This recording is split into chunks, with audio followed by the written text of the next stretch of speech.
Assalamualaikum. Kali ini saya akan memperagakan bagaimana cara mempercepat tanaman agar berbuah. Tanaman di depan kita ini adalah tanaman kelengkeng, namun metode yang akan kita lakukan ini bisa untuk segala jenis tanaman. Metode yang saya maksud adalah metode pruning atau pemangkasan dan metode perundukan. Baiklah, mari kita lihat lebih dekat tanaman yang akan kita lakukan proses pemangkasan dan perundukan. Baiklah, ini adalah tanaman yang akan kita lakukan pemangkasan dan perundukan. Kita lihat di sini semua cabangnya mengarah ke atas, dan jika ini dibiarkan maka tanaman ini akan lama untuk masuk pada fase generatif atau fase pembuahan. Hal ini dikarenakan nutrisi yang dikelola oleh tanaman difokuskan pada pertumbuhan cabang-cabang baru dan daun. Jadi fungsi utama dari pemangkasan dan perundukan adalah mempercepat masa vegetatif tanaman agar segera masuk pada fase generatif. Dan jika kita lihat atau perhatikan dengan seksama bahwa tanaman ini masih memiliki dahan-dahan dan ranting yang muda, relatif muda. Jadi kita akan mempertua cabang dan ranting ini dengan pemangkasan atau pemotesan daun tua serta tunas-tunas air. Oke, kita pangkas saja menggunakan manual atau tangan, karena kalau kita menggunakan gunting waktu yang dibutuhkan relatif lama dan tidak efektif. Di sini daun yang kita buang adalah daun-daun yang sudah terlalu tua dan kurang produktif, dan daun-daun yang terlalu rapat seperti ini juga kita buang agar nantinya sinar matahari bisa masuk mengenai batang dan ranting atau bagian kulit kayu. Sekedar saya ingatkan, jika video ini bermanfaat silakan klik like, dan jika bagi Anda yang belum subscribe silakan ketik subscribe. Jika ada pertanyaan, kritik dan saran silakan tulis dalam kolom komen. Baik, kembali ke topik. Cabang ini juga banyak tumbuh daun dan sangat rapat. Jadi kita kurangi, kita buang daun-daun yang tua, beserta juga jika kita menemukan tunas air seperti ini kita harus segera buang, karena tunas air hanya akan membuang nutrisi pada tanaman.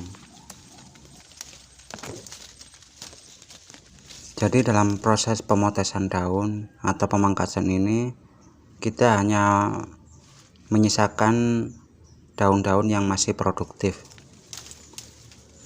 dan yang sudah terlalu tua di bagian manapun kita buang, atau daun yang terlalu rapat sampai nantinya tanaman terlihat agak gundul dan tersisa hanya beberapa daun yang masih produktif. Pada ranting ini juga kita buang seluruh daun yang terlihat tua. Mungkin teman-teman ada yang bertanya-tanya apa manfaat dari pembuangan tunas air dan daun tua tersebut. Jadi di sini perlu saya jelaskan, fungsi dari pembuangan tunas air dan daun-daun tua seperti ini adalah agar cahaya matahari efektif menyinari bagian batang, ranting atau kulit kayu. Dengan adanya penyinaran sinar matahari pada bagian kayu, kulit kayu, maka secara otomatis bagian kulit kayu tersebut atau batang tersebut lekas menjadi tua atau masuk pada fase generatif. Di sini kita menemukan cabang baru, dan walaupun kecil saya tidak mengkategorikan ini sebagai tunas air karena pertumbuhannya cukup subur.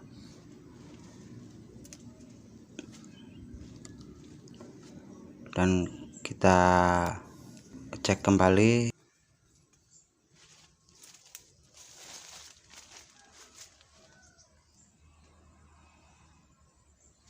Kita cek bagian atasnya, kita potes bagian paling ujung dari batang atau seperti ini. Hal ini untuk menghentikan pertumbuhan vegetatif dan agar tanaman tidak menjulang tinggi.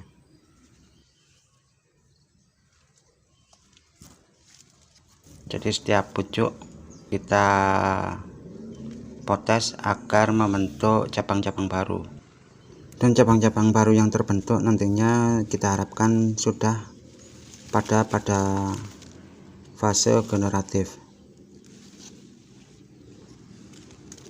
Jadi nantinya cabang yang akan tumbuh adalah cabang-cabang yang seperti ini misalnya.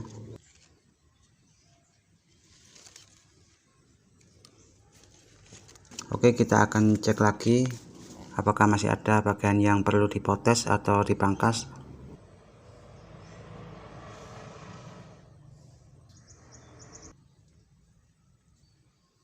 Dan di sini saya menemukan satu tunas air dan kita potong aja.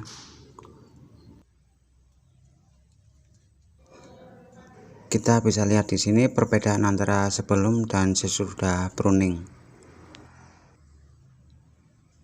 Untuk proses pruning saya nyatakan sudah selesai. Nah, sekarang kita masuk pada tahap perundukan.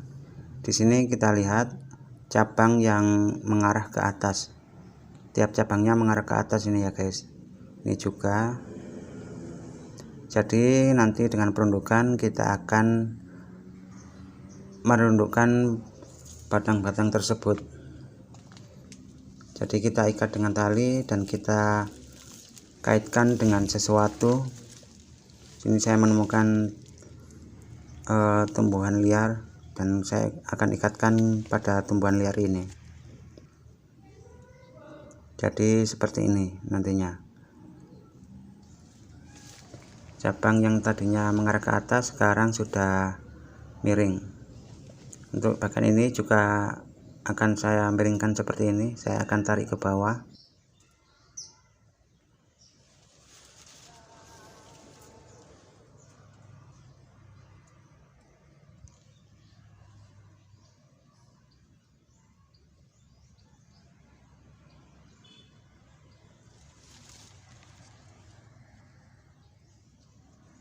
Dan nantinya akan seperti ini.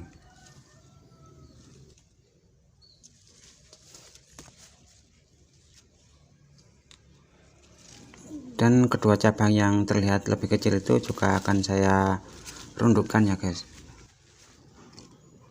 Jadi fungsi perundukan ini di samping untuk membuat pohon menjadi lebih pendek, adalah otomatis juga membuat sinar matahari lebih intensif menyinari batang dan ranting pada tanaman tersebut.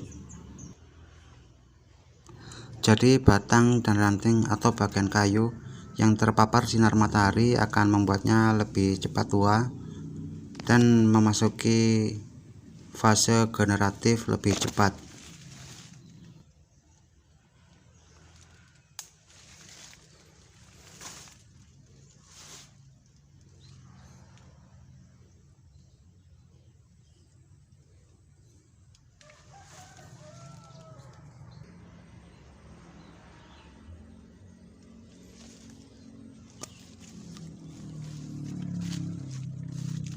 Baiklah, setelah proses pruning atau pemangkasan dan perundukan selesai, kita cek sekali lagi. Di sini kita menemukan bagian tanaman yang kosong dari cabang dan daun. Bagian ini nantinya setelah 2 minggu akan tumbuh tunas-tunas baru.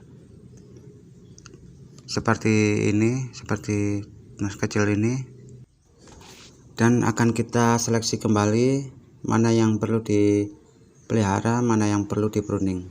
Oke, ini adalah perbedaan antara sebelum perundukan dan sesudah perundukan. Dan sekarang tanaman kita tampak lebih mekar, tidak menjulang tinggi ke atas.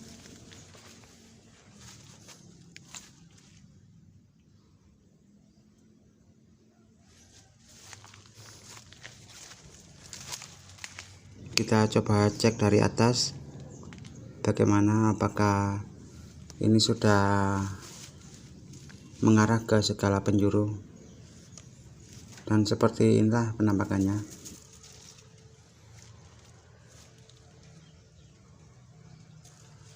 Namun satu cabang ini seharusnya lebih ke sini ya guys, namun karena ini ada pembatas jadi lebih mengarah ke samping. Jadi seefektif apa metode pemangkasan dan sekaligus perundukan ini bagi tanaman? Oke, mari kita coba lihat yang sudah saya lakukan metode perundukan dan pemangkasan ini. Ini adalah kelengkeng puangrai yang sudah saya tanam sekitar usia 15 bulan. Pada beberapa bagian ada cabang yang mengarah ke atas dan akan saya lakukan perundukan.